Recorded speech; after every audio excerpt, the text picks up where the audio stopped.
Assalamualaikum warahmatullahi wabarakatuh.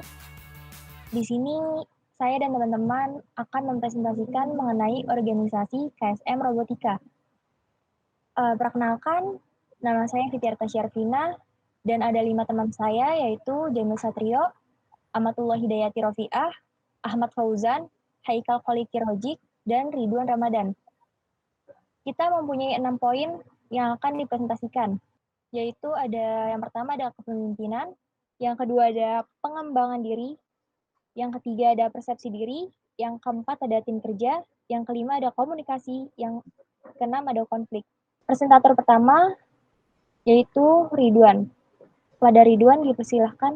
Ya, terima kasih Fitiara. Di sini terdapat materi pengertian kepemimpinan. Apa itu kepemimpinan? Di sini terdapat poin pertama yaitu materi kepemimpinan. Apa itu kepemimpinan? Kepemimpinan secara umum merupakan sebuah kemampuan yang terdapat di dalam diri seseorang untuk bisa mempengaruhi orang lain atau memandu pihak tertentu untuk mencapai tujuan. Pengertian menurut para ahli, menurut Sondang, Sigian, pimpinan merupakan kemampuan seseorang saat menjabat sebagai pimpinan organisasi tertentu dalam mempengaruhi orang lain, khususnya bawahannya. Ini dilakukan supaya mereka mampu bertindak dan berpikir sesuai dengan arahan tertentu, supaya tujuan dapat tercapai dengan mudah. Menurut Wahjo Sumijo, kepemimpinan merupakan kemampuan dalam diri seseorang dan mencakup sifat-sifat seperti kepribadian, kemampuan, dan kesanggupan. Kepemimpinan tidak dapat dipisahkan dari gaya, perilaku, dan kedudukan pemimpin, bersangkutan dan interaksinya dengan para pengikut serta situasi. Sedangkan menurut Hemhiel dan Jones, kepemimpinan merupakan perilaku individu ketika memimpin aktivitas atau organisasi untuk mencapai tujuan bersama atau yang disebut share goal. Mengapa perlu suatu sifat kepemimpinan dalam suatu organisasi? Kepemimpinan sangat diperlukan oleh suatu organisasi. Berhasil tidaknya organisasi mencapai tujuannya akan sangat tergantung pada pemimpinnya. Kepemimpinan adalah proses mengarahkan dan mempengaruhi aktivitas yang berkaitan dengan pekerjaan dari anggota kelompok. Pemimpin bertanggung jawab dalam mengintegrasikan antara kebutuhan dan keinginan dari anggota organisasi dengan kebutuhan-kebutuhan organisasinya. Penting kiranya dalam organisasi untuk melaksanakan manajemen kepemimpinan yang akan mendukung organisasi dalam mencapai tujuannya tersebut. Saya kembalikan kepada moderator. Silakan. Iya, terima kasih Ridwan Ramadan. Presentator selanjutnya yaitu Jamil Satrio. Kepada Jamil Satrio dipersilahkan. Ya, terima kasih Fitiara. Oke, saya akan melanjutkan presentasinya. Mengapa perlu suatu sifat kepemimpinan dalam suatu organisasi? Kepemimpinan yang dilaksanakan di organisasi harus didukung dengan adanya karakter kepemimpinan, yaitu atau leadership karakter yang kuat dan pelaksanaan prinsip-prinsip kepemimpinan atau leader principles secara baik dan benar. Karakter dan prinsip kepemimpinan tersebut kemudian apabila dibudayakan ke seluruh anak buah, maka mereka akan memahami, menghayati, dan melakukannya sehingga akan dapat membentuk iklim kepemimpinan atau leadership climate dalam organisasi. Iklim kepemimpinan ini memungkinkan organisasi menjalankan siklus manajemen, yaitu planning, organizing, actuating, dan controlling secara efektif. Dengan demikian, maka pencapaian tujuan organisasi ini akan dapat dilaksanakan dengan lebih mudah dan dengan hasil yang lebih baik. Pengembangan diri adalah mendorong seseorang untuk terus bisa berusaha dalam memperbaiki kualitas diri mereka secara aktif agar memiliki hubungan yang lebih baik dengan orang-orang di sekitarnya dan menjadi pribadi yang lebih baik serta lebih produktif. Pengembangan diri dalam KSM Robotika biasa dilakukan dengan cara mengembangkan potensi anggota untuk merakit, mengembangkan, dan merancang robot supaya potensi yang dikembangkan tersebut bisa terpakai dengan maksimal. KSM Robotika juga biasa membagikan acara perlombaan, webinar, dan workshop untuk mengembangkan potensi yang dimiliki anggota. Oke, selanjutnya akan saya kembalikan ke Fitiara. Iya, terima kasih Jamil Satrio. Selanjutnya ada Ahmad Fauzan. Kepada Ahmad Fauzan dipersilahkan. Baik, terima kasih Tiara. Berikutnya ada bentuk-bentuk pelaksanaan pengembangan diri adalah sebagai berikut, yaitu 1. Kegiatan rutin, yaitu memasukkan kegiatan yang dilakukan secara mingguan, baik di dalam universitas maupun di luar universitas. 2. Kegiatan spontan, yaitu kegiatan pengembangan diri yang tidak ditentukan tempat dan waktunya seperti membiasakan mengucapkan salam saat masuk ke dalam tempat, membiasakan membuang sampah pada tempatnya, membiasakan antri. 3. Kegiatan keteladanan, yaitu kegiatan pengembangan diri yang mengutamakan pemberian contoh dari dosen dan pengelola pendidikan yang lain kepada peserta didik seperti dalam bentuk perilaku sehari-hari seperti berpakaian rapi, berbahasa yang baik, datang tepat waktu.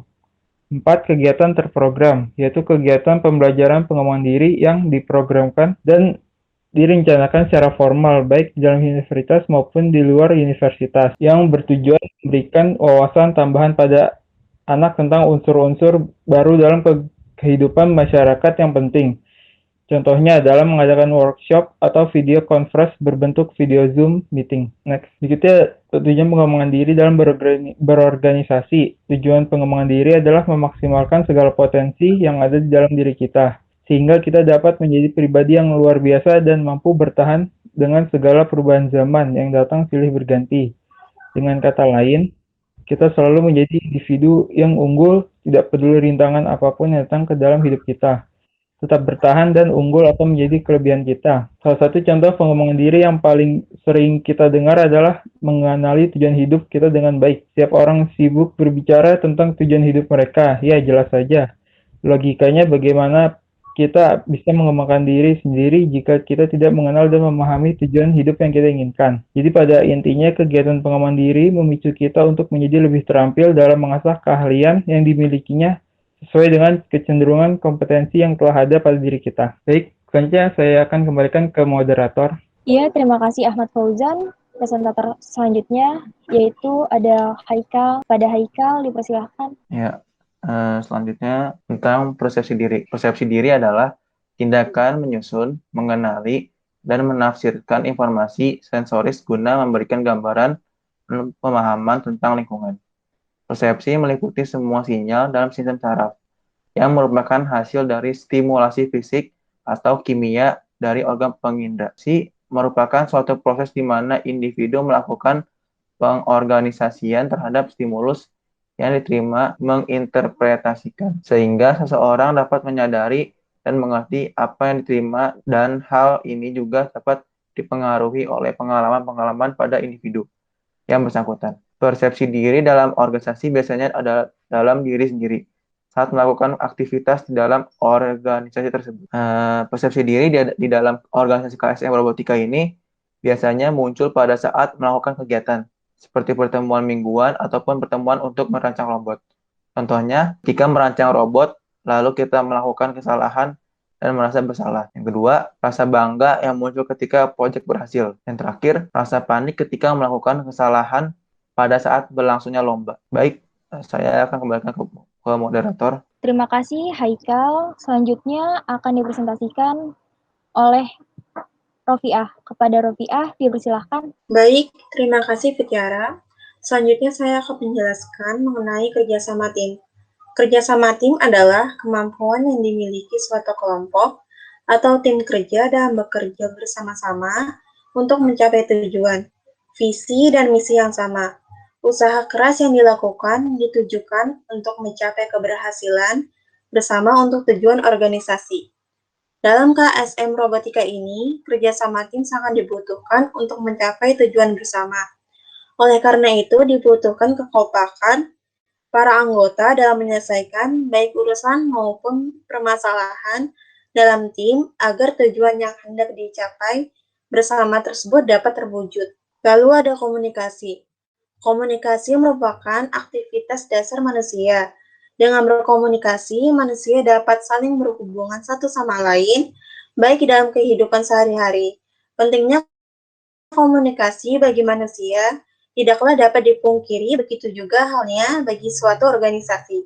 Dengan adanya komunikasi yang baik, suatu organisasi dapat berjalan lancar dan berhasil, begitu pula sebaliknya. Kurangnya atau tindak adanya komunikasi organisasi dapat macet atau berantakan. Komunikasi yang efektif sangat penting bagi semua organisasi. Oleh karena itu, para pemimpin organisasi dan para komunikator dalam organisasi perlu memahami dan menyempurnakan kemampuan komunikasi mereka. Untuk memahami komunikasi ini dengan mudah, perlu terlebih dahulu mengetahui konsep-konsep dasar komunikasi. Tujuan komunikasi dalam sebuah organisasi sangat memberikan banyak manfaat secara langsung, yaitu memudahkan para anggota bekerja dari instruksi-instruksi yang diberikan dari atasan dan untuk mengurangi kesalahpahaman yang biasa terjadi dan memang sudah melekat pada suatu organisasi. Tujuan adanya komunikasi pada KSM Robotika adalah yang pertama, meningkatkan kerjasama, kedua, memudahkan koordinasi, ketiga, mengembangkan organisasi, keempat, dapat melakukan evaluasi KSM, kelima, menghubungkan tali silaturahmi antara anggota dan pengurus, dan yang terakhir yaitu penyebaran informasi yang efektif. Sekian dari saya. Selanjutnya, saya persilahkan kembali kepada moderator, yaitu Fitiara. Iya, terima kasih Rofiah. Selanjutnya, saya sendiri yang akan presentasi. Di sini ada konflik dalam KSM Robotika. Kasus pertama itu ada KSM Robotika memerlukan alat dan bahan yang memadai. Namun, alat dan bahannya kurang, sehingga menghambat aktivitas KSM Robotika. Bagaimana cara mengatasi kurangnya alat dan bahan tersebut? Penyebab konfliknya ini ada kurangnya dana untuk membeli alat dan bahan dapat menghambat aktivitas KSM Robotika. Lalu ada solusi, yakni untuk mengatasi kurangnya dana KSM Robotika, menarik uang iuran ke anggota setiap bulannya, hingga memperoleh dana dari perlombaan robotik. Next, selanjutnya ada kasus konflik yang kedua, yaitu tidak jarang ada beberapa anggota yang memperdebatkan mengenai tata cara pembuatan sebuah robot, sehingga proyek robot yang sedang dikerjakan mengalami penundaan pembuatan.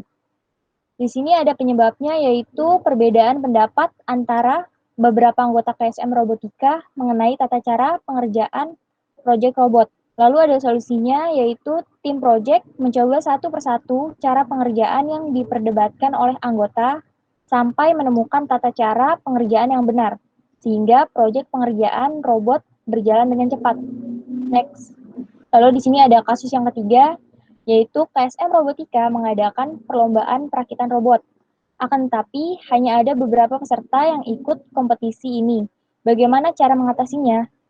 Nah, di sini penyebabnya ada kurangnya relasi menyebabkan peserta yang ikut dalam acara lomba sedikit.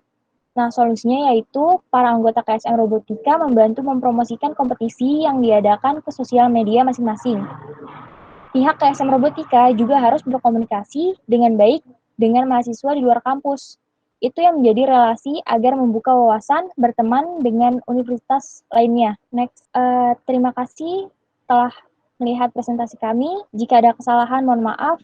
Wassalamualaikum warahmatullahi wabarakatuh.